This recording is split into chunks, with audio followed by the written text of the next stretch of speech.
ਹੁਣ ਤੁਸੀਂ Punjabi radio USA ਨੂੰ ਆਪਣੇ ਫੋਨ ਨੰਬਰਾਂ ਤੋਂ ਸੁਣ ਸਕਦੇ ਹੋ, ਜਿਸ ਦੇ ਵਿੱਚ USA ਦੇ ਲਈ 832 551 5029, 8325515029 ਜਾਂ 605 475 6868, 6054756868। ਟੋਰਾਂਟੋ ਕੈਨੇਡਾ ਦੇ ਲਈ 6479579633, ਬ੍ਰਿਟਿਸ਼ ਕੋਲੰਬੀਆ ਕੈਨੇਡਾ ਲਈ 7786560460 ਜਾਂ 6046709696, ਕੈਲਗਰੀ ਕੈਨੇਡਾ ਦੇ ਲਈ 5873150587, ਇਟਲੀ ਦੇ ਲਈ 396899970694, ਪਾਕਿਸਤਾਨ ਦੇ ਲਈ 9202137130, UK ਦੇ ਲਈ 3300101100, 3300101100, ਜਰਮਨੀ ਦੇ ਲਈ 511809040415, 51180904041, ਫਰਾਂਸ ਦੇ ਲਈ 3318014255, 33180142 ਆਸਟ੍ਰੇਲੀਆ ਦੇ ਲਈ 612080805601, 6128080501। ਹੁਣ ਤੁਸੀਂ ਆਪਣੇ ਦੇਸ਼ਾਂ ਦੇ ਵਿੱਚੋਂ ਇਹਨਾਂ ਨੰਬਰਾਂ ਦੇ ਉੱਤੇ ਕਾਲ ਕਰਕੇ ਪੰਜਾਬੀ ਰੇਡੀਓ USA ਨੂੰ ਲਾਈਵ ਸੁਣ ਸਕਦੇ ਹੋ। ਇਸ ਦੇ ਨਾਲ ਹੀ ਤੁਸੀਂ ਖਬਰ ਤੇ ਨਜ਼ਰ, ਸਿਹਤ ਸੰਭਾਲ ਦਾ ਪ੍ਰੋਗਰਾਮ, ਨਾਨ ਸਟਾਪ ਪੰਜਾਬੀ ਗੀਤ, ਗੁਰਬਾਣੀ ਰੇਡੀਓ, ਸ਼੍ਰੀ ਦਰਬਾਰ ਸਾਹਿਬ ਜੀ ਦੇ ਹੁਕਮਨਾਮਾ ਸਾਹਿਬ ਦੀ ਵਿਆਖਿਆ ਪੰਜਾਬੀ ਅਤੇ ਅੰਗਰੇਜ਼ੀ ਦੇ ਵਿੱਚ, ਵੱਖ-ਵੱਖ ਗੁਰੂ ਘਰਾਂ ਦਾ ਸਿੱਧਾ ਪ੍ਰਸਾਰਣ, ਇਹ ਸਾਰਾ ਕੁਝ ਇਹਨਾਂ ਨੰਬਰਾਂ ਤੇ ਡਾਇਲ ਕਰਕੇ ਸੁਣ ਸਕਦੇ ਹੋ, ਜਾਂ ਸਾਡੀ ਵੈਬਸਾਈਟ www.punjabiradiousa.com ਤੇ ਵੀ ਸੁਣ ਸਕਦੇ ਹੋ।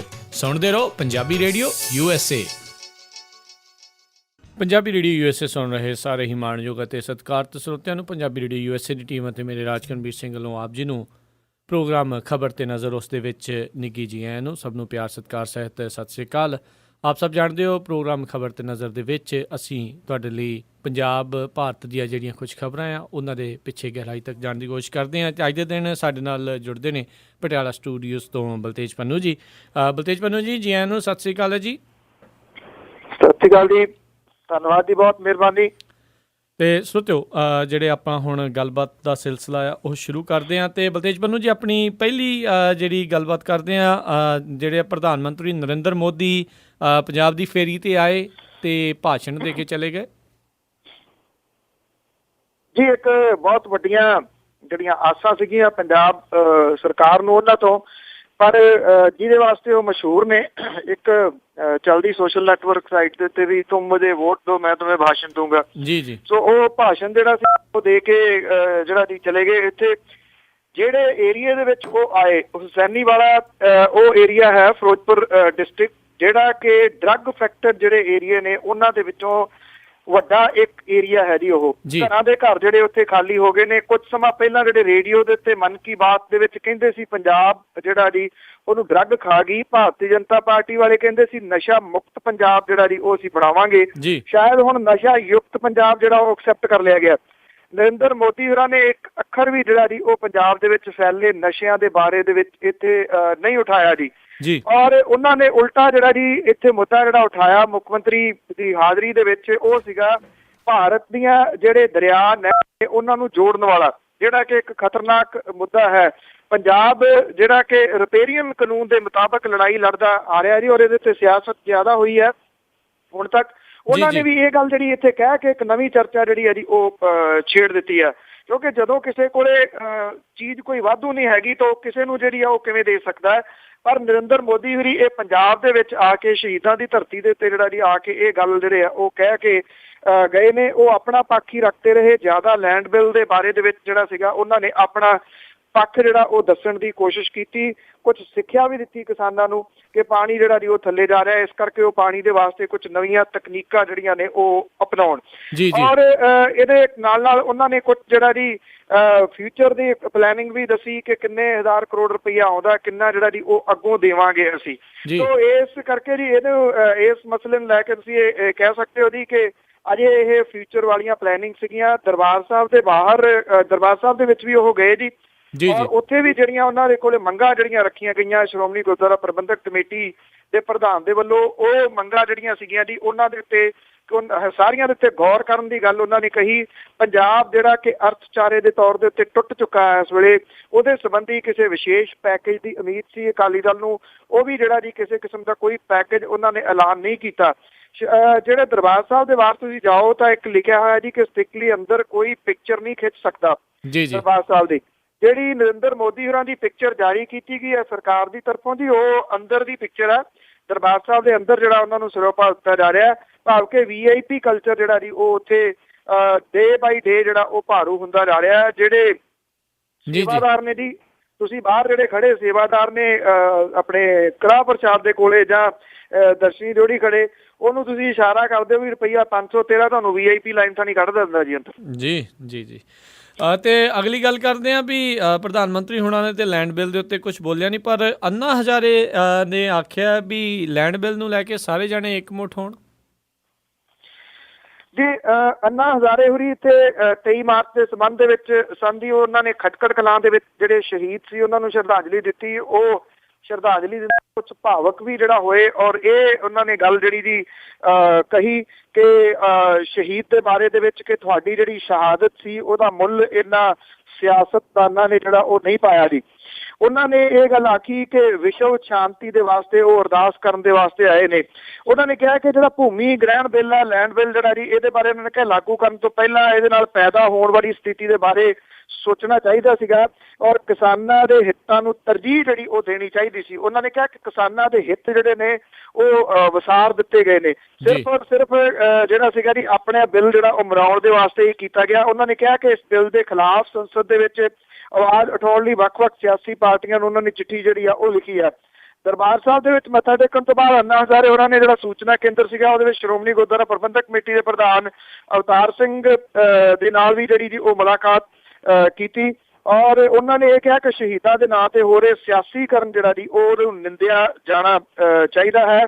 ਉਹਨਾਂ ਨੇ ਅਜਾਇਬ ਘਰ ਦੇ ਵਿੱਚ ਰੱਖੀ ਜਿਹੜੀ ਵਿਜ਼ਟਰ ਬੁੱਕ ਸੀ ਉਹਦੇ ਵਿੱਚ ਵੀ ਆਪਣੀਆਂ ਭਾਵਨਾਵਾਂ ਜਿਹੜੀਆਂ ਸੀਗੀਆਂ ਉਹ ਪ੍ਰਗਟ ਕੀਤੀਆਂ। ਉਹਨਾਂ ਦੇ ਆਲੇ ਦੁਆਲੇ ਜਿਹੜੇ ਜੀ ਇੱਕ ਵੱਡੀ ਗਿਣਤੀ ਦੇ ਵਿੱਚ ਨੌਜਵਾਨ ਤਬਕਾ ਜਿਹੜਾ ਜੀ ਉਹ ਕਾਫੀ ਜ਼ਿਆਦਾ ਰਿਹਾ ਜੀ ਅੰਨਾ ਹਜ਼ਾਰੇ ਹੋਰਾਂ ਦੀ ਖਟਕੜ ਕਲਾਂ ਵਾਲੀ ਫੇਰੀ ਦੇ ਦੌਰਾਨ ਵੀ ਤੇ ਅੰਮ੍ਰਿਤਸਰ ਵਾਲੀ ਫੇਰੀ ਦੇ ਦੌਰਾਨ ਵੀ।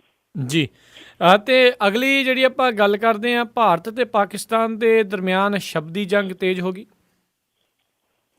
ਇਹ ਤਾਂ ਵੈਸੇ ਠੰਡੀ ਤੱਤੀ ਹੁੰਦੀ ਰਹਿੰਦੀ ਹੈ ਜੀ। ਤਕਰੀਬਨ ਕਸ਼ਮੀਰੀ ਵੱਖਵਾਦੀ ਹੁਰੀਅਤ ਆਗੂਆਂ ਦੀ ਪਾਕਿਸਤਾਨ ਦੇ ਹਾਈ ਕਮਿਸ਼ਨਰ ਅਬਦੁਲ ਬਾਸਿਤ ਦੇ ਨਾਲ ਗੱਲਬਾਤ ਤੋਂ ਭਾਰਤ ਤੇ ਪਾਕਿਸਤਾਨ ਦੇ ਵਿੱਚ ਇਹ ਸ਼ਬਦੀ ਜੰਗ ਜਿਹੜੀ ਹੈ ਜੀ ਉਹ ਫੇਰ ਤੇਜ਼ ਹੋ ਗਈ ਆ। ਨਵੀਂ ਦਿੱਲੀ ਨੇ ਸਪਸ਼ਟ ਕੀਤਾ ਕਿ ਤੀਜੀ ਧਿਰ ਦੀ ਇਸ ਗੱਲਬਾਤ ਦੇ ਵਿੱਚ ਕੋਈ ਜ਼ਰੂਰਤ ਨਹੀਂ ਹੈ। ਹੁਰੀਅਤ ਆਗੂਆਂ ਦਾ ਇਹ ਕਹਿਣਾ ਹੈ ਕਿ ਉਹ ਤਾਂ ਕਸ਼ਮੀਰ ਦੇ ਗੁੰਝਲਦਾਰ ਮੁੱਦੇ ਦੇ ਹੱਲ ਲਈ ਦੋਵਾਂ ਮੁਲਕਾਂ ਦੀ ਮਦਦ ਕਰ ਰਹੇ ਨੇ। ਭਾਰਤ ਦੇ ਵਿਦੇਸ਼ ਮਾਮਲਿਆਂ ਸੰਬੰਧੀ ਮੰਤਰਾਲੇ ਦੇ ਤਰਜਮਾਨ ਸਈਦ ਅਕਬਰੂਦੀਨ ਨੇ ਪਾਕਿਸਤਾਨ ਦੇ ਇਸ ਬਿਆਨ ਨੂੰ ਕਰੜੇ ਹੱਥੀਂ ਲਿਆ ਕਿ ਨਵੀਂ ਦਿੱਲੀ ਨੂੰ ਹੁਰੀਅਤ ਆਗੂਆਂ ਨੂੰ ਪਾਕਿਸਤਾਨ ਦੇ ਕੌਮੀ ਦਿਵਸ ਜਸ਼ਨਾਂ ਤੇ ਸੱਦਾ ਦਿੱਤੇ ਜਾਣ ਬਾਰੇ ਕੋਈ ਇਤਰਾਜ਼ ਜਿਹੜਾ ਉਹ ਨਹੀਂ ਹੈਗਾ। ਉਧਰ ਪਾਕਿਸਤਾਨ ਨੂੰ ਅੱਤਵਾਦੀਆਂ ਦੀ ਨਕੇਲ ਕੱਸਣ ਲਈ ਕਹਿਣ ਤੋਂ ਇੱਕ ਦਿਨ ਬਾਅਦ ਜੰਮੂ ਕਸ਼ਮੀਰ ਦੇ ਮੁੱਖ ਮੰਤਰੀ ਮੁਫਤੀ ਸਈਦ ਨੇ ਗੁਆਂਢੀ ਮੁਲਕ ਨੂੰ ਫੇਰ ਆੜੇ ਹੱਥੀਂ ਲਿਆ ਤੇ ਕਿਹਾ ਕਿ ਰਾਜ ਦੇ ਵਿੱਚ ਸਰਹੱਦ ਪਾਰੋਂ ਘੁਸਪੈਠ ਜਿਹੜੀ ਆ ਉਹ ਰੁਕਣੀ ਚਾਹੀਦੀ ਹੈ ਕਿਉਂਕਿ ਇਹ ਅਮਨ ਲਈ ਅਗਾਊਂ ਸ਼ਰਤ ਹੈ ਜੀ। ਉਧਰ ਕੇਂਦਰੀ ਵਿਦੇਸ਼ ਰਾਜ ਮੰਤਰੀ VK ਸਿੰਘ ਨੇ ਪਾਕਿਸਤਾਨੀ ਹਾਈ ਕਮਿਸ਼ਨ ਵੱਲੋਂ ਕੌਮੀ ਦਿਵਸ ਰਿਸੈਪਸ਼ਨ ਦੇ ਵਿੱਚ ਸਰਕਾਰ ਦੇ ਪ੍ਰਤੀਨਿਧ ਵਜੋਂ ਸ਼ਾਮਲ ਹੋ ਕੇ ਵਾਪਸ ਆਉਣ ਬਾਅਦ ਲਗਾਤਾਰ 5 ਟਵੀਟ ਕਰਦਿਆਂ ਆਪਣੀ ਨਾਖੁਸ਼ੀ ਦਾ ਪ੍ਰਗਟਾਵਾ ਕੀਤਾ। ਉਹਨੇ ਕਿਹਾ ਕਿ ਉਹ ਸਰਕਾਰੀ ਤੇ ਨੈਤਿਕ ਜ਼ਿੰਮੇਵਾਰੀ ਵਜੋਂ ਉੱਥੇ ਗਏ ਸਨ, ਉੱਥੇ ਜਾ ਕੇ ਉਹਨਾਂ ਨੂੰ ਕੋਫਤ ਹੋਈ ਹੈ।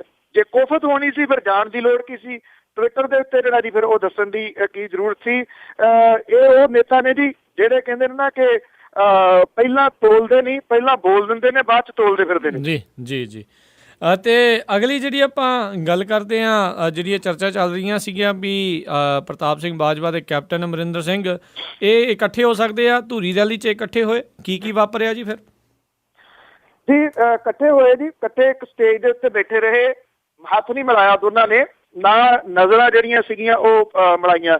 ਇੱਕ ਦੂਜੇ ਦਾ ਜ਼ਿਕਰ ਜਿਹੜਾ ਸੀਗਾ ਉਹ ਸਟੇਜ ਤੋਂ ਕੀਤਾ ਬੋਲਣ ਦੇ ਜਿਹੜਾ ਜੀ ਉਹ ਦੌਰਾਨ ਇਹਨਾਂ ਦੋਨਾਂ ਨੇ, ਪਰ ਇਦੋਂ ਵੱਧ ਜਿਹੜਾ ਜੀ ਉਹ ਅੱਗੇ ਨਹੀਂ ਵਧੇ। ਜੀ ਇੰਨਾ ਸੀਗਾ ਜਿਹੜੀ ਧੂਰੀ ਦੀ ਰੈਲੀ ਸੀਗੀ ਉਹਦੇ ਵਿੱਚ ਜਦੋਂ ਕੈਪਟਨ ਅਮਰਿੰਦਰ ਸਿੰਘ ਹੋਰੀ ਗਏ ਨੇ ਤਾਂ ਪੰਡਾਲ ਜਿਹੜਾ ਸੀਗਾ ਜੀ ਉਹ ਸਭ ਤੋਂ ਵੱਧ ਉਹਨੇ ਨਾਅਰੇ ਜਿਹੜੇ ਉਹ ਗੁੰਜਾਏ, ਜਦੋਂ ਕਿ ਪ੍ਰਤਾਪ ਸਿੰਘ ਬਾਜਵਾ ਹੋਰਾਂ ਨੂੰ ਬਹੁਤ ਜ਼ਿਆਦਾ ਰਿਸਪੌਂਸ ਆਮ ਲੋਕਾਂ ਦਾ ਜਿਹੜਾ ਉਹ ਨਹੀਂ ਮਿਲਿਆ। ਇਹ ਤਾਂ ਹੈ ਜੀ ਕਿ ਕੈਪਟਨ ਅਮਰਿੰਦਰ ਸਿੰਘ ਅਜੇ ਵੀ ਕਾਂਗਰਸ ਦੇ ਵਿੱਚ ਇੱਕ ਇੱਦਾਂ ਦੇ ਨੇਤਾ ਨੇ ਜੀ, ਸ਼ਾਇਦ ਉਹਨਾਂ ਦੇ ਕੱਦ ਪੁੱਤ ਦਾ ਕੋਈ ਨਹੀਂ ਹੈ ਕਾਂਗਰਸ ਦੇ ਵਿੱਚ। ਕਾਂਗਰਸ ਦੇ ਜਿਹੜੇ ਪੰਜਾਬ ਮਾਮਲਿਆਂ ਦੇ ਵਾਸਤੇ ਇੰਚਾਰਜ ਨੇ ਉਹ ਵੀ ਇਹਦੇ ਵਿੱਚ ਸ਼ਾਮਲ ਸਨ ਜੀ। ਦੋਨਾਂ ਨੇਤਾਵਾਂ ਦੇ ਵਿੱਚ ਕੁਝ ਨਰਮੀ, ਕੁਝ ਤਲਖੀ ਜਿਹੜੀ ਹੈ ਜੀ ਉਹ ਘੱਟ ਨਜ਼ਰ ਆਈ ਹੈ, ਪਰ ਖਤਮ ਹੋਈ ਹੈ ਏਦਾਂ ਕੁਛ ਤਾਂ ਨਹੀਂ ਦਿਸਿਆ ਜੀ।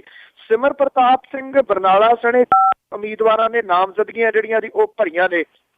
ਜਿਹੜੇ ਸਿਮਰ ਪ੍ਰਤਾਪ ਸਿੰਘ ਨੇ ਜੀ ਉਹਨਾਂ ਨੇ ਇੰਡੀਅਨ ਨੈਸ਼ਨਲ ਕਾਂਗਰਸ ਪਾਰਟੀ ਤੋਂ ਜਿਹੜੇ ਜੀ ਇਹ ਆਪਣੀ ਨਾਮਜ਼ਦਗੀ ਭਰੀ ਹੈ।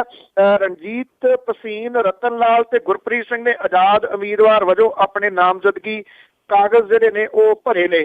ਉਧਰ ਧੂਰੀ ਦੇ ਵਿੱਚ ਜਿਹੜੇ ਬੇਰੁਜ਼ਗਾਰ ਲਾਈਨਮੈਨ ਨੇ ਜੀ ਉਹਨਾਂ ਨੇ ਕੱਲ ਵਾਹਵਾ ਜਿਹੜਾ ਜੀ ਪ੍ਰਸ਼ਾਸਨ ਨੂੰ ਵਕਤ ਪਾਇਆ ਜੀ, ਅਜੇ ਵੀ ਇਹ ਜਾਰੀ ਹੈ। 2 ਜਾਣੇ ਇਹਨਾਂ ਦੇ ਵਿੱਚੋਂ ਇੱਕ ਉਹ ਆ ਜੀ ਜਿਹਨੇ ਮੁਕਤਸਰ ਮਾਘੀ ਮੇਲੇ ਦੇ ਮੌਕੇ ਦੇ ਉੱਤੇ ਆਪਣੇ ਆਪ ਨੂੰ ਅੱਗ ਲਾ ਕੇ ਖੁਦਕੁਸ਼ੀ ਕਰਨ ਦੀ ਕੋਸ਼ਿਸ਼ ਕੀਤੀ ਸੀ। ਇਹ ਹਾਈ ਵੋਲਟੇਜ ਜਿਹੜੀ ਲਾਈਨ ਹੈ ਉਹਦੇ ਉੱਤੇ ਚੜ ਗਏ ਨੇ ਜੀ। ਇਹਨਾਂ ਦੇ ਕੋਲੇ ਪਰਨੇ ਨੇ ਔਰ ਜਿਹੜਾ ਲਾਈਟ ਬੰਦ ਕੀਤੀ ਹੋਈ ਹੈ ਜੀ ਧੂਰਲੀ ਵਾਲੇ ਏਰੀਏ ਦੇ ਵਿੱਚ, ਪਰ ਇਹ ਕਹਿੰਦੇ ਆ ਕਿ ਜੇ ਉਹਨਾਂ ਨੂੰ ਜ਼ਬਰਦਸਤੀ ਕੀਤੀ ਗਈ ਲਾਉਣ ਦੀ ਤੇ ਜਿਹੜੇ ਪਰਨੇ ਨੇ ਉਹਨਾਂ ਕੋਲੇ ਉਹਦੇ ਨਾਲ ਉਹ ਤਾਰਾਂ ਨਾਲ ਲਟਕ ਕੇ ਫਾਹਾ ਜਿਹੜਾ ਜੀ ਉਹ ਲੈ ਲੈਣਗੇ। ਜਿਹੜੇ ਬੇਰੁਜ਼ਗਾਰ ਨੇ ਜੀ ਉਹਨਾਂ ਨੇ ਸਾਰਿਆਂ ਨੇ ਵਹੀਰਾਂ ਜਿਹੜੀਆਂ ਉਹ ਘਾਤੀਆਂ ਨੇ ਧੂਰੀ ਵੱਲ ਨੂੰ, ਕਿਉਂਕਿ ਧੂਰੀ ਜਿਹੜੇ ਹੈ ਜੀ ਜਿੱਥੇ ਸਿਆਸੀ ਤੌਰ ਦੇ ਉੱਤੇ ਜੰਗ ਦਾ ਅਖਾੜਾ ਬਣੂਗੀ ਉੱਥੇ ਪ੍ਰਦਰਸ਼ਨਾਂ ਦੇ ਤੌਰ ਦੇ ਉੱਤੇ ਵੀ ਲੱਗਦਾ ਹੈ ਕਿ ਜੰਗ ਦਾ ਅਖਾੜਾ ਬਣਨ ਜਾ ਰਹੀ ਹੈ ਜੀ ਜੀ ਜੀ ਜੀ ਤੇ ਅਗਲੀ ਜਿਹੜੀ ਇਹ ਗੱਲ ਕਰਦੇ ਆ ਨਸ਼ਾ ਮੁਕਤ ਪੰਜਾਬ ਦਾ ਜਿਹੜਾ ਜੀ ਲਗਾਤਾਰ ਹੋਕਾ ਸੁਣਨ ਨੂੰ ਮਿਲਦਾ ਰਹਿੰਦਾ ਆ, ਤੇ ਪਰ ਅੱਜ ਇੱਕ ਵਾਰੀ ਫਿਰ 90 ਕਰੋੜ ਦੀ ਹੈਰੋਇਨ ਫੜ ਹੋ ਗਈ। 2 ਦਿਨ ਪਹਿਲਾਂ ਆਪਾਂ ਜ਼ਿਕਰ ਕੀਤਾ ਸੀਗਾ ਕਿ ਪੰਜਾਬ ਦੇ ਰਾਜਪਾਲ ਜਿਹੜੇ ਨੇ ਉਹਨਾਂ ਨੇ ਇਹ ਗੱਲ ਕਹੀ ਸੀ ਕਪਤਾਨ ਸਿੰਘ ਸੋਲੰਕੀ ਨੇ ਕਿ ਮੈਨੂੰ ਪੰਜਾਬ ਦੇ ਨਸ਼ੇ ਦੇ ਬਾਰੇ ਦੇ ਵਿੱਚ ਬਹੁਤ ਕੁਝ ਦੱਸਿਆ ਗਿਆ ਸੀ, ਮੈਂ ਬਹੁਤ ਕੁਝ ਸੁਣਿਆ। ਜਦੋਂ ਮੈਂ ਪੰਜਾਬ ਦੇ ਰਾਜਪਾਲ ਵਜੋਂ ਆਇਆ ਤੇ ਮੈਨੂੰ ਜ਼ਮੀਨੀ ਹਕੀਕਤਾਂ ਪਤਾ ਲੱਗੀਆਂ ਵੀ ਇਹ ਤਾਂ ਐਵੇਂ ਰੌਲਾ ਹੀ ਹੈ, ਇੱਥੇ ਏਦਾਂ ਦੀ ਕੋਈ ਗੱਲ ਜਿਹੜੀ ਉਹ ਨਹੀਂ ਹੈਗੀ। ਸੋਲੰਕੀ ਹੋਰੀ ਉਦੋਂ ਇਹ ਭੁੱਲ ਗਏ ਕਿ ਜਿਹੜੀ ਪਾਰਟੀ ਦੇ ਉਹ ਬਣੇ ਬੈਠੇ ਨੇ ਮੁਖੀ ਉਹੀ ਤਾਂ ਜਿਹੜੀ ਸਰਹੱਦਾਂ ਤੇ ਧਰਨੇ ਦਿੰਦੀ ਫਿਰਦੀ ਹੈ ਕਿ ਪੰਜਾਬ ਦੇ ਵਿੱਚ ਨਸ਼ਾ ਜਿਹੜਾ ਇੰਨਾ ਆ ਰਿਹਾ। ਸ਼ਾਇਦ ਉਹਨਾਂ ਨੇ ਵਿਧਵਾ ਕਾਲੋਨੀ ਜਿਹੜੀ ਆ ਉਹ ਜਾ ਕੇ ਨਹੀਂ ਦੇਖੀ ਜੀ। ਭਾਰਤ ਪਾਕਿਸਤਾਨ ਸਰਹੱਦ ਦੇ ਤੇ ਡੇਰਾ ਬਾਬਾ ਨਾਨਕ ਦੇ ਨੇੜੇ BSF ਦੇ ਵੱਲੋਂ 18 ਕਿਲੋ ਹੈਰੋਇਨ ਬਰਾਮਦ ਜਿਹੜੀ ਕੀਤੀ ਗਈ ਆ। ਇੰਟਰਨੈਸ਼ਨਲ ਮਾਰਕੀਟ ਦੇ ਵਿੱਚ ਇਹਦਾ ਜਿਹੜੀ ਕੀਮਤ ਆ ਉਹ 90 ਕਰੋੜ ਰੁਪਈਆ ਦੱਸੀ ਜਾ ਰਹੀ ਹੈ ਜੀ। ਸਮਗਲਰਾਂ ਦੇ ਵੱਲੋਂ ਜਵਾਨਾਂ ਦੇ ਉੱਤੇ ਗੋਲੀ ਚਲਾਈ ਗਈ, ਜਿਹਦਾ ਮੋੜਵਾਂ ਜਵਾਬ ਜਵਾਨਾਂ ਨੇ ਦਿੱਤਾ ਜੀ। 2 ਸਮਗਲਰ ਜਿਹੜੇ ਜ਼ਖਮੀ ਹੋ ਗਏ, ਪਰ ਉਹ ਪਾਕਿਸਤਾਨ ਵੱਲ ਭੱਜਣ ਦੇ ਵਿੱਚ ਸਫਲ ਜਿਹੜੇ ਹੋ ਗਏ। ਇਹ ਤੜਕਸਾਰ 3 ਵਜੇ ਦੇ ਕਰੀਬ ਕੰਡਿਆਲੀ ਜਿਹੜੀ ਤਾਰ ਹੈ ਉਹਦੇ ਨੇੜੇ ਤੋਂ ਜਿਹੜੀ ਹੈ ਜੀ ਇਹ ਹੈਰੋਇਨ ਜਿਹੜੀ ਆ ਉਹ ਮਿਲੀ ਹੈ। ਪਾਕਿਸਤਾਨ ਪਾਸੇ ਤੋਂ 2 ਜਿਹੜੇ ਸਮਗਲਰ ਸੀ ਉਹਨਾਂ ਨੇ ਪਾਈਪ ਦੇ ਰਾਹੀਂ ਕੰਡਿਆਲੀ ਤਾਰ ਦੇ ਵਿੱਚ ਪਾ ਕੇ ਭਾਰਤ ਦੇ ਵਿੱਚ ਕੁਝ ਸੁੱਟਣ ਦੀ ਜਿਹੜੀ ਉਹ ਕੋਸ਼ਿਸ਼ ਕੀਤੀ, ਔਰ ਜਦੋਂ ਇਹ ਪੁਣਛਾਣ ਜਿਹੜੀ ਉੱਥੋਂ ਕੀਤੀ ਗਈ, ਜਦੋਂ ਭੱਜ ਗਏ ਤਾਂ 18 ਪੈਕਟ ਹੈਰੋਇਨ ਦੇ ਜਿਹੜੇ ਮਿਲੇ, ਕਿਲੋ ਵਾਲੇ ਜਿਹੜੇ ਦੀ ਹੈਰੋਇਨ ਦੀ ਖੇਪ ਨੇੜਿਓਂ ਇੱਕ ਪਿਸਟਲ, ਇੱਕ ਮੈਗਜ਼ੀਨ, 10 ਰਾਉਂਡ ਤੇ ਸਮਗਲਰਾਂ ਦੀ ਜੁੱਤੀ ਜਿਹੜੀ ਆ ਜੀ ਔਰ ਪਲਾਸਟਿਕ ਦੀ ਪਾਈਪ ਜਿਹੜੀ ਆ ਉਹ ਬਰਾਮਦ ਕੀਤੀ ਗਈ ਆ ਜੀ ਪਿਛਲੇ ਕੁਝ ਦਿਨਾਂ ਤੋਂ ਬਾਅਦ। ਔਰ ਉਹ ਵੀ ਪ੍ਰਧਾਨ ਮੰਤਰੀ ਦੀ ਫੇਰੀ ਦੇ ਮੌਕੇ ਦੇ ਉੱਤੇ ਇੰਨੀ ਜਿਹੜੀ ਹੈਰੋਇਨ ਆ ਏਡੀ ਵੱਡੀ ਗਿਣਤੀ ਦੇ ਵਿੱਚ ਬਰਾਮਦ ਕੀਤੀ ਗਈ ਹੈ ਜੀ। ਤੇ ਅਗਲੀ ਜਿਹੜੀ ਆਪਾਂ ਗੱਲ ਕਰਦੇ ਹਾਂ ਸੁਬਰਤੋ ਰਾਏ ਸਹਾਰਾ ਗਰੁੱਪ ਵਾਲੇ ਆ, ਉਹਨਾਂ ਨੂੰ ਅਦਾਲਤ ਨੇ ਕੁਛ ਰਾਹਤ ਦਿੱਤੀ ਜੀ। ਅਦਾਲਤ ਨੇ ਥੋੜੀ ਜਿਹੀ ਰਾਹਤ ਜਿਹੜੀ ਹੈ ਜੀ ਉਹ ਸੁਬਰਤੋ ਰਾਓ ਹੋਰਾਂ ਨੂੰ ਜਿਹੜੀ ਹੈ ਜੀ ਉਹ ਮਿਲੀ ਹੈ।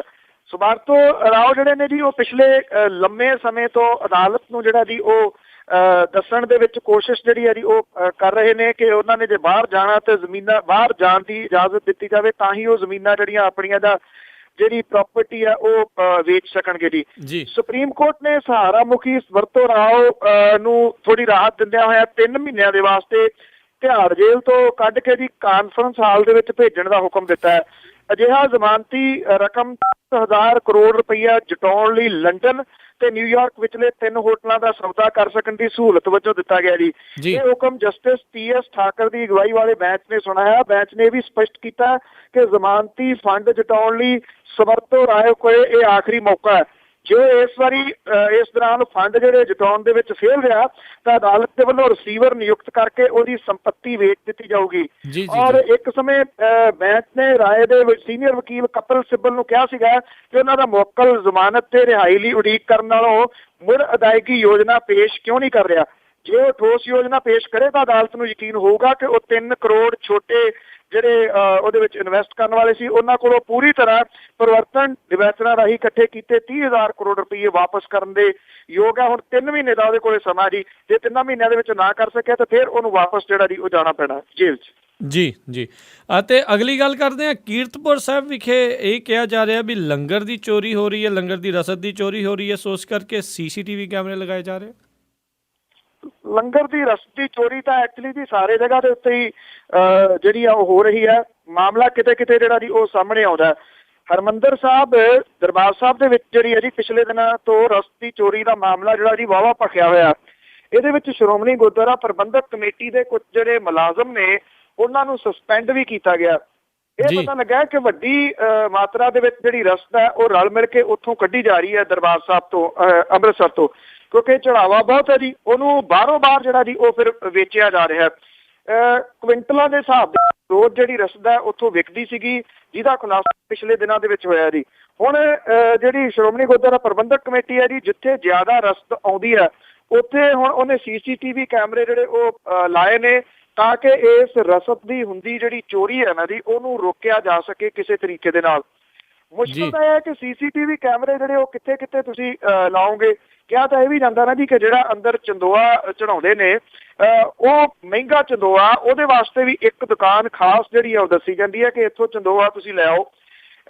ਜੇ ਤੁਸੀਂ ਚੰਦੋਆ ਚੜਾਉਣਾ ਤਾਂ ਉਹਦੇ ਵਾਸਤੇ ਮਹੀਨਿਆਂ ਬੱਧੀ ਤੁਹਾਨੂੰ ਇੰਤਜ਼ਾਰ ਕਰਨਾ ਪੈਂਦਾ। 10,000 ਰੁਪਇਆ ਐਕਸਟਰਾ ਦਿਓ ਤੇ ਤੁਹਾਨੂੰ ਜਿਹੜਾ ਜੀ ਉੱਥੇ ਚੰਦੋਆ ਉਸੇ ਵੇਲੇ ਘੰਟੇ ਬਾਅਦ ਜਿਹੜਾ ਚੜਾ ਦਿੱਤਾ ਜਾਂਦਾ ਹੈ। ਜੇ ਤੁਸੀਂ ਅਖੰਡ ਪਾਠ ਕਰਾਉਣਾ ਜਿਹੜੀ ਦੁੱਖ ਭੰਜਨੀ ਬੇਰੀ ਜਾਂ ਵਿੱਚ 10-10 ਸਾਲ ਦੀ ਵੇਟਿੰਗ ਹੈ ਜੀ। ਜੇ ਕੀਤਾ ਕਿਰਾਇਆ ਲੈਣਾ ਤੇ ਉਦੋਂ ਹੀ ਅਰਦਾਸ ਜਿਹੜੀ ਹੈ ਜੀ ਉਹ ਕਰਾ ਲਓ। ਹੁਣ CCTV ਕੈਮਰੇ ਕਿੱਥੇ ਕਿੱਥੇ ਲਾਣਗੇ, ਇਹ ਵੀ ਤਾਂ ਲੁੱਟੀ ਹੈ ਨਾ ਜੀ ਜਿਹੜੀ ਹੋ ਰਹੀ ਹੈ। ਜੀ ਜੀ ਜੀ ਜੀ। ਅਤੇ ਅਗਲੀ ਜਿਹੜੀ ਆਪਾਂ ਗੱਲ ਕਰਦੇ ਹਾਂ, IAS ਅਫਸਰ DK ਰਵੀ, ਉਹਨਾਂ ਦਾ ਕੇਸ CBI ਨੂੰ ਸੌਂਪ ਦਿੱਤਾ ਗਿਆ। ਜੀ ਬਿਲਕੁਲ, ਇਹ ਐਕਚੁਅਲੀ ਪਿਛਲੇ ਦਿਨਾਂ ਤੋਂ ਲੋਕਾਂ ਦਾ ਜਿਹੜਾ ਵੱਧ ਰਿਹਾ ਰੋਹ ਸੀਗਾ ਉਹਨੂੰ ਦੇਖਦਿਆਂ ਹਾਂ ਹੁਣ ਜਿਹੜੀ ਕਰਨਾਟਕ ਦੀ ਸਿਦਾਰਮਈਆ ਸਰਕਾਰ ਹੈ ਉਹਨੇ IAS ਅਫਸਰ DK ਰਵੀ ਦੀ ਭੇਦ ਭਰੇ ਹਾਲਾਤ ਦੇ ਵਿੱਚ ਹੋਈ ਮੌਤ ਦੀ ਜਾਂਚ ਜਿਹੜੀ ਆ ਉਹ CBI ਤੋਂ ਕਰਾਉਣ ਦੀ ਸਿਫਾਰਿਸ਼ ਜਿਹੜੀ ਹੈ ਜੀ ਉਹ ਕਰਤੀ ਆ। ਕਰਨਾਟਕ ਦੀ ਸਰਕਾਰ ਨੇ ਇਹ ਵੀ ਕਿਹਾ ਜੀ ਕਿ ਉਹ ਇਸ ਮਾਮਲੇ ਨੂੰ ਠੰਡੇ ਬਸਤੇ 'ਚ ਪਾਉਣ ਦੇ ਰੌਂ ਦੇ ਵਿੱਚ ਨਹੀਂ ਹੈ ਤੇ ਨਾ ਹੀ ਕਿਸੇ ਨੂੰ ਜਿਹੜਾ ਜੀ ਉਹ ਬਚਾਉਣਾ ਚਾਹੁੰਦੀ ਹੈ। ਮੁੱਖ ਮੰਤਰੀ ਨੇ CBI ਤੋਂ ਜਾਂਚ ਕਰਾਉਣ ਦੇ ਫੈਸਲੇ ਦਾ ਐਲਾਨ ਵਿਧਾਨ ਸਭਾ ਦੇ ਵਿੱਚ ਕੀਤਾ ਤੇ ਕਿਹਾ ਕਿ ਰਵੀ ਦੇ ਮਾਪਿਆਂ ਤੇ ਲੋਕਾਂ ਦੀਆਂ ਭਾਵਨਾਵਾਂ ਜਿਹੜੀਆਂ ਨੇ ਉਹਨੂੰ ਧਿਆਨ 'ਚ ਰੱਖਦਿਆਂ ਇਹ ਫੈਸਲਾ ਜਿਹੜਾ ਉਹ ਕੀਤਾ ਗਿਆ। ਕਾਂਗਰਸ ਸਰਕਾਰ ਨੇ ਇਹ ਫੈਸਲਾ DK ਰਵੀ ਦੀ ਮੌਤ ਤੋਂ 1 ਹਫ਼ਤੇ ਬਾਅਦ ਕੀਤਾ ਜੀ। ਪਿਛਲੇ ਸੋਮਵਾਰ ਨੂੰ ਪੱਖੇ ਦੇ ਨਾਲ ਲਟਕਦੀ ਉਹਦੇ ਘਰ ਦੇ ਵਿੱਚੋਂ ਉਹਦੀ ਡੈੱਡ ਬੋਡੀ ਜਿਹੜੀ ਉਹ ਮਿਲੀ ਸੀਗੀ। ਸਰਕਾਰ ਦਾ ਮੰਨਣਾ ਹੈ ਕਿ ਪਹਿਲੀ ਨਜ਼ਰ ਦੇ ਵਿੱਚ ਇਹ ਖੁਦਕੁਸ਼ੀ ਦਾ ਮਾਮਲਾ ਲੱਗਦਾ। ਰਵੀ ਦੇ ਪਰਿਵਾਰ ਨੇ ਸਰਕਾਰ ਦੇ ਫੈਸਲੇ ਦਾ ਸਵਾਗਤ ਕੀਤਾ ਜੀ। ਜਿਹੜਾ ਕਿਉਂਕਿ ਸਰਕਾਰ ਹੁਣ ਤੱਕ ਤਾਂ ਅੜੀ ਰਹੀ ਹੈ ਇਸ ਗੱਲ ਦੇ ਉੱਤੇ ਕਿ ਉਹਨਾਂ ਨੇ ਜਿਹੜਾ ਜੀ ਇਹ CBI ਨੂੰ ਜਾਂਚ ਨਹੀਂ ਦੇਣੀ। ਉਹਨਾਂ ਨੇ ਕਿਹਾ ਕਿ ਕੁਝ ਰਿਪੋਰਟਾਂ ਦਾ ਉਹਨਾਂ ਨੂੰ ਇੰਤਜ਼ਾਰ ਕਿ ਰਿਪੋਰਟਾਂ ਜਿਹੜੀਆਂ ਨੇ ਉਹ ਇਹਨੂੰ ਖੁਦਕੁਸ਼ੀ ਦਾ ਮਾਮਲਾ ਜਿਹੜਾ ਠਹਿਰਾਉਣਗੀਆਂ। ਪਰ ਜਿਵੇਂ ਕਰਨਾਟਕ ਦੇ ਵਿੱਚ ਤੇ ਸਮੁੱਚੇ ਮੁਲਕ ਦੇ ਵਿੱਚ ਇਹਨੂੰ ਲੈ ਕੇ ਵਿਰੋਧ ਵੱਧਦਾ ਜਾ ਰਿਹਾ ਸੀਗਾ, ਕੋਈ ਬਹੁਤੀ ਚੋਇਸ ਜਿਹੜੀ ਆ ਉਹ ਨਹੀਂ ਸੀ ਰਹਿ ਗਈ ਸਰਕਾਰ ਦੇ ਕੋਲੇ। ਲੋਕੀ ਜਿਹੜੇ ਸੜਕਾਂ ਦੇ ਉੱਤੇ ਵੱਡੀ ਗਿਣਤੀ ਦੇ ਵਿੱਚ ਆਉਣੇ ਸ਼ੁਰੂ ਹੋ ਗਏ ਸੀਗੇ। ਜਿਹੜੀ IAS ਦੀ ਜਿਹੜੀ ਯੂਨੀਅਨ ਆ ਜੀ ਉਹਨਾਂ ਨੇ ਵੀ ਜਿਹੜਾ ਜੀ ਇਹ ਕਿਹਾ ਸੀਗਾ ਕਿ ਇਹਦੀ ਮਾਮਲਾ ਜਿਹੜਾ ਜੀ CBI ਨੂੰ ਦੇਣਾ ਚਾਹੀਦਾ। ਹੁਣ CBI ਦੇ ਹੱਥ ਦੇ ਵਿੱਚ ਹੈ ਜੀ ਕਿ ਉਹ ਦੇਖਣਗੇ ਇਸ ਮਸਲੇ ਦੇ ਉੱਤੇ ਕਿ ਕੀ ਜਿਹੜਾ ਜੀ ਇਹਦੇ ਵਿੱਚੋਂ ਨਿਕਲ ਕੇ ਕੁਝ ਚੀਜ਼ਾਂ ਜਿਹੜੀਆਂ ਉਹ ਸਾਹਮਣੇ ਆਉਂਦੀਆਂ ਨੇ। ਇਹ ਕਿਹਾ ਜਾਂਦਾ ਕਿ DK ਰਵੀ ਬੇਹੱਦ ਇਮਾਨਦਾਰ ਆਫੀਸਰ ਸੀਗਾ ਜੀ ਔਰ ਉਹਦੇ ਵੱਲੋਂ ਲੈਂਡ ਮਾਫੀਆ, ਸੈਂਡ ਮਾਫੀਆ ਦੇ ਖਿਲਾਫ ਇੱਕ ਵੱਡੀ ਲੜਾਈ ਜਿਹੜੀ ਲੜੀ ਗਈ ਹੈ, ਜਿਹਦੇ ਕਰਕੇ ਵੱਡੇ ਵੱਡੇ ਸਿਆਸਤਦਾਨ ਤੇ ਇਸ ਮਾਮਲੇ ਦੇ ਵਿੱਚ ਲੱਗੇ ਹੋਏ ਜਿਹੜੇ ਲੋਕ ਨੇ ਉਹ ਤਰਿੰਦੇ ਸਨ ਜੀ ਉੱਥੋਂ। ਜੀ ਤੇ ਕਿਤੇ ਇਹ ਨਹੀਂ ਲੱਗ ਰਿਹਾ ਵੀ ਕਿਉਂਕਿ CBI ਕਿਤੇ ਨਾ ਕਿਤੇ ਸੈਂਟਰ ਦੀ ਸਰਕਾਰ ਹੇਠ ਉਹ ਆਉਂਦੀ ਆ, ਕਿਤੇ ਨਾ ਕਿਤੇ ਉਹਦਾ ਜ਼ੋਰ ਚੱਲਦਾ ਆ ਤੇ ਉਧਰਲੇ ਪਾਸੇ ਕਾਂਗਰਸ ਦੀ ਸਰਕਾਰ ਆ, ਵੀ ਕੁਛ ਨਾ ਕੁਛ ਲੋਕ ਤਾਂ ਜ਼ਰੂਰ ਫਸਣਗੇ, ਫਸ ਸਕਦੇ ਆ ਜੀ ਇਸ ਮਸਲੇ ਦੇ ਵਿੱਚ, ਫਸ ਸਕਦੇ ਆ ਜੀ। ਜਿਵੇਂ ਮੈਂ ਕਿਹਾ ਕਿ ਸੈਂਡ ਮਾਫੀਆ, ਲੈਂਡ ਮਾਫੀਆ ਜਿਹੜਾ ਜੀ ਇਹ ਕਿੰਨਾ ਲੋਕਾਂ ਦਾ ਇਹ ਰਾਜਨੀਤਿਕ ਹੀ ਨੇ ਨਾ ਜੀ। ਜੀ ਕਿਉਂਕਿ ਰਾਜਨੀਤੀ ਵਾਲੇ ਜੇ ਕੋਈ ਆਮ ਸਿੱਧਾ ਨਹੀਂ ਹੈਗਾ। ਹੁਣ ਜਿਵੇਂ ਸੈਂਡ ਮਾਫੀਆ ਦੀ ਗੱਲ ਆਪਾਂ ਪੰਜਾਬ 'ਚ ਕਰ ਲਈਏ ਕਿ ਸੈਂਡ ਮਾਫੀਆ ਹੁਣ ਕੌਣ ਆ ਜੀ, ਉਹਦੇ ਪਿੱਛੇ ਸਭ ਨੂੰ ਪਤਾ ਹੈ ਕਿ ਵਿਕਰਮ ਸਿੰਘ ਮਜੀਠੀਆ ਹੋਰੀ ਜਿਹੜੇ ਨੇ ਉਹ ਇਸ ਮਾਫੀਆ ਦੇ ਪਿੱਛੇ ਨੇ। ਸੋ ਜਿੱਥੇ ਵੀ ਤੁਸੀਂ ਕਿਸੇ ਵੀ ਸੂਬੇ ਦੇ ਵਿੱਚ ਸੈਂਡ ਮਾਫੀਆ ਲੈਂਡ ਮਾਫੀਆ ਦੀ ਗੱਲ ਕਰੋ, ਹੈ ਤਾਂ ਉਹਦੇ ਪਿੱਛੇ ਪੋਲੀਟੀਸ਼ੀਅਨ ਹੀ ਨੇ ਜੀ। ਪੋਲੀਟੀਸ਼ੀਅਨਾਂ ਤੋਂ ਬਿਨਾਂ ਤਾਂ ਕੋਈ ਨਹੀਂ ਗਾ ਜੀ। ਤੇ ਸਰੋਤਿਓ ਨਾਲ ਹੀ ਆਪਾਂ ਦੱਸ ਦਈਏ ਵੀ ਪੰਜਾਬੀ ਰੇਡੀਓ USA ਦੇ ਉੱਤੇ ਜਿਹੜਾ ਸੈਮੀਫਾਈਨਲ ਮੈਚ ਹੈ ਭਾਰਤ ਤੇ ਆਸਟ੍ਰੇਲੀਆ ਦੇ ਦਰਮਿਆਨ ਜਿਹੜਾ ਹੋਣਾ ਹੈ ਬੁੱਧਵਾਰ ਨੂੰ, ਉਸ ਦੀ ਜਿਹੜੀ ਪੰਜਾਬੀ 'ਚ ਕਮੈਂਟਰੀ ਆ ਉਹ ਤੁਹਾਡੇ ਲਈ ਪੇਸ਼ ਕੀਤੀ ਜਾਵੇਗੀ ਰਾਤ 8:30 ਵਜੇ। ਸੋ ਉਸ ਦਿਨ ਇਹ ਜਿਹੜਾ ਪ੍ਰੋਗਰਾਮ ਖਬਰ ਤੇ ਨਜ਼ਰ ਆ ਆਪਾਂ 8 ਵਜੇ ਜਿਹੜਾ ਪਲੇ ਕਰਾਂਗੇ। ਉਸ ਦਿਨ ਜਿਹੜੇ ਪ੍ਰੋਗਰਾਮ ਅੱਧਾ ਘੰਟਾ ਆਪਾਂ ਅਰਲੀ ਜਿਹੜਾ ਉਹ ਕਰਾਂਗੇ। ਅਤੇ ਨਾਲ ਹੀ ਜਿਹੜਾ ਅੱਜ ਦੇ ਦਿਨ ਵੀ ਜਿਹੜਾ ਆਲਰੇਡੀ ਮੈਚ ਆ ਉਹ ਚੱਲ ਰਿਹਾ ਆ ਨਿਊਜ਼ੀਲੈਂਡ ਦਾ ਸਾਊਥ ਅਫਰੀਕਾ ਖਿਲਾਫ ਵੀ। ਸੋ ਉਹਦੀ ਤੁਹਾਨੂੰ ਜਿਹੜੀ ਕੱਲ੍ਹ ਤੱਕ ਆਪਾਂ ਜ਼ਰੂਰ ਜਾਣਕਾਰੀ ਦੇਵਾਂਗੇ। ਅਤੇ ਅਗਲੀ ਜਿਹੜੀ ਆਪਾਂ ਗੱਲ ਕਰਦੇ ਹਾਂ ਬਲਤੇਜ ਪੰਨੂ ਜੀ, ਸ਼ਸ਼ੀ ਕਪੂਰ ਨੂੰ ਦਾਦਾ ਸਾਹਿਬ ਫਾਲਕੇ ਅਵਾਰਡ ਜੀ। ਜਿਹੜੇ ਫਿਲਮਕਾਰ ਸ਼ਸ਼ੀ ਕਪੂਰ ਆ ਜੀ, ਉਹਨੂੰ ਦਾਦਾ ਸਾਹਿਬ ਫਾਲਕੇ ਪੁਰਸਕਾਰ ਦੇ ਵਾਸਤੇ ਚੁਣਿਆ ਗਿਆ ਜੀ। ਫਿਲਮੀ ਹਸਤੀਆਂ ਦੇ ਵਾਸਤੇ ਇਹ ਸਭ ਤੋਂ ਵੱਡਾ ਮਾਨ ਸਨਮਾਨ ਹੈ ਜੀ। ਔਰ 100 ਤੋਂ ਵੱਧ ਫਿਲਮਾਂ ਕਰ ਚੁੱਕੇ ਜਿਹੜੇ ਸ਼ਸ਼ੀ ਕਪੂਰ ਨੇ। ਨਮਕ ਹਲਾਲ, ਦੀਵਾਰ, ਕਭੀ ਕਭੀ ਦੇ ਵਿੱਚ ਉਹਨਾਂ ਦੀਆਂ ਯਾਦਗਾਰੀ ਭੂਮਿਕਾਵਾਂ ਸੀਗੀਆਂ ਜੀ। ਗੁਰਦੇ ਦੇ ਰੋਗਾਂ ਤੋਂ ਇਸ ਵੇਲੇ ਉਹ ਪੀੜਤ ਨੇ ਜੀ। 77 ਸਾਲਾ ਸ਼ਸ਼ੀ ਕਪੂਰ ਇਸ ਵੇਲੇ ਵੀਲ ਚੇਅਰ ਤੇ ਨੇ ਔਰ ਆਪਣੇ ਪਰਿਵਾਰ 'ਚੋਂ ਇਹ ਸਨਮਾਨ ਹਾਸਲ ਕਰਨ ਵਾਲੇ ਉਹ ਤੀਜੇ ਜੀ ਨੇ। ਇਸ ਤੋਂ ਪਹਿਲਾਂ ਉਹਨਾਂ ਦੇ ਪਿਤਾ ਪ੍ਰਿਥਵੀ ਰਾਜ ਕਪੂਰ ਤੇ ਵੱਡੇ ਭਰਾ ਰਾਜ ਕਪੂਰ ਨੂੰ ਇਹ ਸਨਮਾਨ ਜਿਹੜਾ ਜੀ ਉਹ ਮਿਲ ਚੁੱਕਿਆ ਹੋਇਆ। ਇਹਦੇ ਵਿੱਚ ਜੀ 10 ਲੱਖ ਰੁਪਏ ਦੀ ਨਕਦੀ ਜਿਹੜੀ ਆ ਜੀ ਉਹ ਸ਼ਾਮਲ ਹੁੰਦੀ ਹੈ। ਸ਼ਸ਼ੀ ਕਪੂਰ ਦੇ ਬਾਰੇ 'ਚ ਇਹ ਵੀ ਕਿਹਾ ਜਾਂਦਾ ਜੀ ਕਿ ਅੱਜ ਕੱਲ੍ਹ ਉਹ ਇਕਲਾਪੇ ਦੀ ਜਿਹੜੀ ਜ਼ਿੰਦਗੀ ਆ ਉਹ ਜੀ ਰਹੇ ਨੇ, ਭਾਵ ਕਿ ਇਕੱਲਾਪਨ ਜਿਹੜਾ ਜੀ ਉਹਨਾਂ ਨੂੰ ਮਾਰ ਰਿਹਾ। ਸ਼ਾਇਦ ਜਿਹੜਾ ਉਹਨਾਂ ਦੀ ਜਿਹੜੀ ਔਲਾਦ ਵਗੈਰਾ ਹੈ ਜੀ ਉਹ ਸੈਟਲ ਹੋ ਗਈ ਹੈ ਜੀ ਤੇ ਜਗ੍ਹਾ ਤੇ ਉਹਨਾਂ ਦੇ ਕੋਲੇ ਬਜ਼ੁਰਗ ਦੇ ਵਾਸਤੇ ਕੋਈ ਬਹੁਤਾ ਟਾਈਮ ਨਹੀਂ ਹੈਗਾ। ਸੋ ਇਸ ਮੌਕੇ ਜਿਹੜਾ ਜੀ ਉਹਨਾਂ ਨੂੰ ਇਹ ਵੱਡਾ ਅਵਾਰਡ ਮਿਲਣਾ ਔਰ ਇੱਕੋ ਪਰਿਵਾਰ ਦੇ ਵਿੱਚ ਤੀਜੇ ਬੰਦੇ ਨੂੰ ਮਿਲਣਾ, ਮੇਰਾ ਖਿਆਲ ਕਪੂਰ ਫੈਮਿਲੀ ਦੇ ਵਿੱਚ ਹੀ ਹੋਇਆ। ਪਹਿਲਾਂ ਕਦੀ ਕਿਸੇ ਫੈਮਿਲੀ ਦੇ ਵਿੱਚ ਨਹੀਂ ਹੋਇਆ ਕਿ ਸਭ ਤੋਂ ਵੱਡਾ ਅਵਾਰਡ ਜਿਹੜਾ ਜੀ ਇੱਕੋ ਫੈਮਿਲੀ 'ਚ ਤੀਜੇ ਬੰਦੇ ਨੂੰ ਹੋਵੇ। ਜੀ ਤਾਂ ਸਰੋਤਿਓ ਇਹ ਸੀਗੀਆਂ ਸਾਡੀਆਂ ਅੱਜ ਦੀਆਂ ਕੁਝ ਖਬਰਾਂ ਜਿਨ੍ਹਾਂ ਦੇ ਬਾਰੇ ਸਾਨੂੰ ਜਾਣਕਾਰੀ ਦੇ ਰਹੇ ਸੀਗੇ ਬਲਤੇਜ ਪੰਨੂ ਜੀ। ਤੇ ਬਲਤੇਜ ਪੰਨੂ ਜੀ ਬੇਨਤੀ ਕਰਦੇ ਹਾਂ ਅੱਜ ਨਾਮੇ ਲਈ ਕਿ ਸੜਕ ਜਦੋਂ ਬਣਾਈ ਸਰਕਾਰ ਨੇ ਸੀ, ਰੋਟੀ ਬਾਜਰੇ ਦੀ ਵਾਂਗਰ ਭੁਰੀ ਜਾਵੇ ਜੀ। ਸੜਕ ਜਦੋਂ ਬਣਾਈ ਸਰਕਾਰ ਨੇ ਸੀ, ਰੋਟੀ ਬਾਜਰੇ ਦੀ ਵਾਂਗਰ ਭੁਰੀ ਜਾਵੇ। ਮੀਂਹ ਨਾਲ ਜੇ ਪੈਂਦੀਆਂ 4 ਕਣੀਆਂ, ਫਿਰ ਤਾਂ ਨਾਲ ਸਲਾਬ ਦੇ ਖੁਰੀ ਜਾਵੇ ਜੀ। ਟੁੱਟੇ ਬਣੇ ਤੇ ਫੇਰ ਜਦ ਸੜਕ ਟੁੱਟੇ, ਕਈ ਘਰਾਂ ਦਾ ਕੰਮ ਵੀ ਤੁਰੀ ਜਾਵੇ। ਟੁੱਟੀ ਸੜਕ ਬਹਾਨਾ ਹੈ ਲਾਵਣਾ ਕੀ, ਨਾਲੋਂ ਨਾਲ ਇਹ ਫਿਰ ਵੀ ਫੁਰੀ ਜਾਵੇ ਜੀ। ਜਦੋਂ ਗਏ ਅੰਗਰੇਜ਼ ਤਾਂ ਕਹਿਣ ਲੋਕੀ, ਹੁਣ ਤਾਂ ਹੋਊਗਾ ਆਪਣਾ ਰਾਜ ਬੇਲੀ। ਜਦੋਂ ਗਏ ਅੰਗਰੇਜ਼ ਤਾਂ ਕਹਿਣ ਲੋਕੀ, ਹੁਣ ਤਾਂ ਹੋਊਗਾ ਆਪਣਾ ਰਾਜ ਬੇਲੀ। ਵਕਤ ਬੀਤੇ ਤੋਂ ਲੋਕਾਂ ਨੂੰ ਪਤਾ ਲੱਗਾ, ਖਾਈ ਸਿਰਾਂ ਨੂੰ ਜਾਂਦਾ ਹੈ ਤਾਜ ਬੇਲੀ। ਜੀ। ਤਾਂ ਸਰੋਤਿਓ ਇਹ ਸੀਗੀਆਂ ਸਾਡੀਆਂ ਅੱਜ ਦੀਆਂ ਕੁਝ ਜਿਹੜੀਆਂ ਗੱਲਾਂ ਬਾਤਾਂ। ਬਲਤੇਜ ਪੰਨੂ ਜੀ ਬਹੁਤ ਬਹੁਤ ਤੁਹਾਡਾ ਧੰਨਵਾਦ। ਅਗਲੇ ਬੁਲੇਟਿਨ ਤੱਕ ਲਈ ਫਿਰ ਮਿਲਾਂਗੇ ਜੀ। ਧੰਨਵਾਦ, ਸਤਿ ਸ਼੍ਰੀ ਅਕਾਲ। ਧੰਨਵਾਦ ਜੀ, ਬਹੁਤ ਮਿਹਰਬਾਨੀ, ਥੈਂਕ ਯੂ ਵੈਰੀ ਮਚ, ਸਤਿ ਸ਼੍ਰੀ ਅਕਾਲ ਜੀ। ਤੇ ਸਰੋਤਿਓ ਸੁਣ ਸੀ ਆਪਾਂ ਅੱਜ ਦਾ ਪ੍ਰੋਗਰਾਮ ਖਬਰ ਦੇ ਨਜ਼ਰ। ਹੁਣ ਮੈਨੂੰ ਵੀ ਇਜਾਜ਼ਤ ਦਿਓ ਅਗਲੇ ਬੁਲੇਟਿਨ ਤੱਕ ਲਈ। ਉਦੋਂ ਤੱਕ ਤੁਹਾਨੂੰ ਸਾਰਿਆਂ ਨੂੰ ਬਹੁਤ ਪਿਆਰ ਸਤਿਕਾਰ ਸਹਿਤ ਦੋਨੋਂ ਜੋੜ ਕੇ ਨਿੱਕੀ ਜਿਹੀ ਸਤਿ ਸ਼੍ਰੀ ਅਕਾਲ। ਜਿਉਂਦੇ ਵਾਸਤੇ ਰਹੋ, ਹੱਸਦੇ ਖੇਲਦੇ ਰਹੋ ਤੇ ਸੁਣਦੇ ਰਹੋ ਜੀ ਪੰਜਾਬੀ ਰੇਡੀਓ USA।